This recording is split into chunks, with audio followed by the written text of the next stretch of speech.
Everybody, it's मैं Shahid Mahmood advocate. How are you?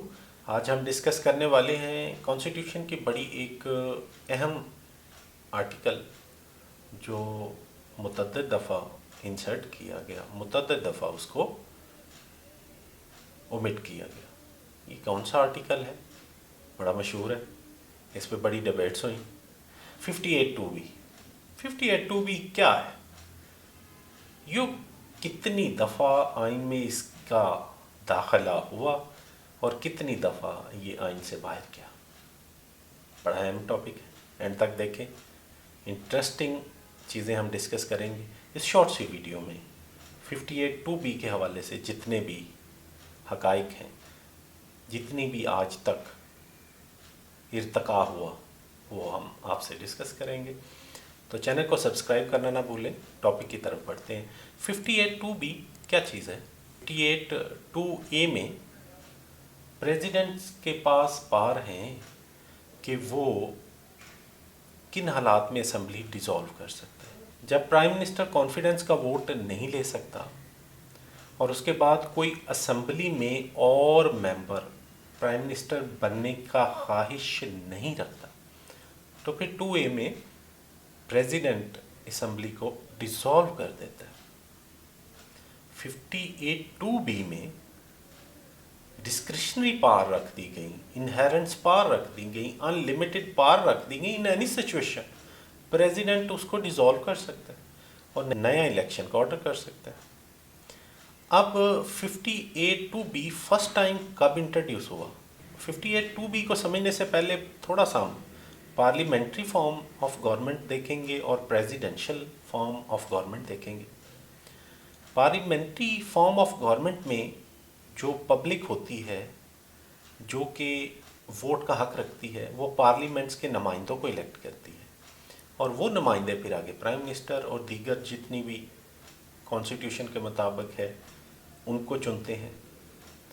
उसमें head of the government होता है प्राइम मिनिस्टर और हेड ऑफ द स्टेट होता है प्रेसिडेंट।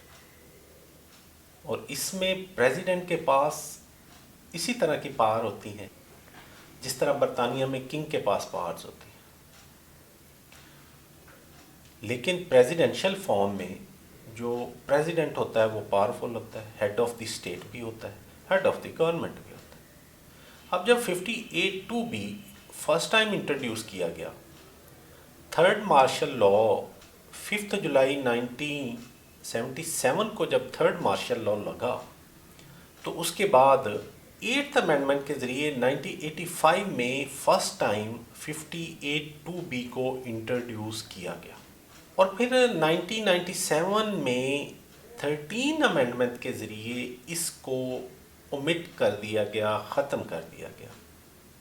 बट अगेन 1999 को जब एमरजेंसी लगी तो 17th अमेंडमेंट के ज़रिए 58(2)(b की एंट्री फिर हो गई और फिर फाइनली 2010 में 18th अमेंडमेंट के ज़रिए इस चैप्टर को क्लोज कर दिया गया। इस 58(2)(b की आर्टिकल की बेस पे 3 दफ़ा प्रेसिडेंट ने असम्बली डिसॉल्व की। ये 1990s का एरिया है और इसमें 2 दफ़ा गुलाम इसहाक साहब ने और एक दफ़ा फ़ारूक अहमद लगारी साहब ने असम्बली डिसॉल्व की। 2 दफ़ा हुकूमत में मोहतरमा बेनज़ीर प्राइम मिनिस्टर थी, एक दफ़ा हुकूमत में मियाँ मोहम्मद नवाज शरीफ प्राइम मिनिस्टर थे। बेनज़ीर को 1990 और 1996 में इनकी हुकूमत को चलता बनाया बाई गुलाम इसहाक एंड फ़ारूक अहमद खान लगारी साहब ने, और एक दफ़ा 1993 में मियाँ नवाज शरीफ की हुकूमत को गुलाम इसहाक साहब ने असम्बली को डिसॉल्व किया। फिर 18th अमेंडमेंट में फाइनली ये 58(2)(b के चैप्टर को क्लोज कर दिया गया। इस वक्त हालात हाज़रा आपके इल्म में है कि किस तरह नो कॉन्फिडेंस आता है, किस तरह प्राइम मिनिस्टर को रिमूव किया जाता है और प्रेसिडेंट के पास जो 58(2)(b की अनलिमिटेड पावर्स थी वो इस वक्त नहीं है। तो उम्मीद है कि आपको 58(2)(b समझ भी आ गई होगी और थोड़ी सी आपको हिस्ट्री से भी हमने आगाह किया, तो इजाज़त दीजिए। اللہ حافظ.